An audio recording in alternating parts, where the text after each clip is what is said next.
Est-ce qu'un être humain peut se délivrer lui-même?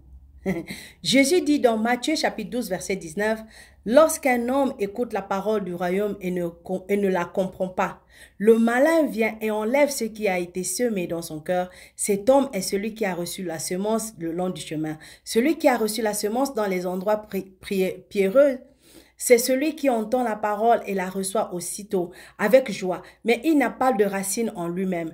Il manque de persistance et dès que survient une tribulation ou une persécution à cause de la parole, il y trouve une occasion de chute. Celui qui a reçu la semence parmi les épines, c'est celui qui entend la parole mais qui en a les soucis du siècle et la séduction des richesses, étouffe cette parole et la rend infructueuse. Celui qui a reçu la semence dans la bonne terre, c'est celui qui entend la parole et la comprend. Il porte du fruit et un grain en donne 100, et une autre 60 et une autre 30. Nous aurions tort de penser que l'être humain soit capable par lui-même d'entrer dans le dessein de Dieu révélé par la bonne nouvelle de son royaume.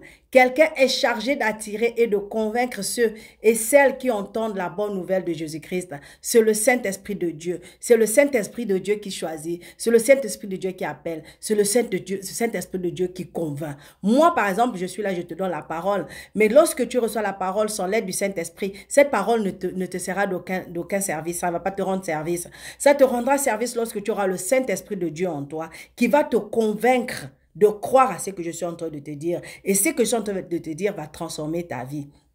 Donc, c'est le Saint-Esprit en nous qui opère par sa puissance pour accomplir dans le cœur de tout un chacun l'œuvre du salut de Dieu et rend capable de vivre dans la foi en Jésus-Christ. Donc, il ne nous suffit pas d'être attentifs et ouverts à la parole de Dieu. Il faut aussi que nous marchions selon le Saint-Esprit, que nous sachions que c'est le Saint-Esprit en nous qui fait la volonté de Dieu en nous. Nous, avec nos propres efforts, on ne pourra jamais. Nous, avec nos propres efforts, on ne va jamais réussir. Nous, avec notre propre effort, on ne va jamais pouvoir se sauver nous-mêmes. On ne va jamais comprendre la parole de Dieu nous-mêmes avec notre intelligence limitée. On ne peut rien faire de nous-mêmes sans l'aide du Saint-Esprit. Donc, c'est le Saint-Esprit qui t'aide. Tu ne pourras jamais te sauver toi-même. C'est le Saint-Esprit de Dieu en toi qui te sauve.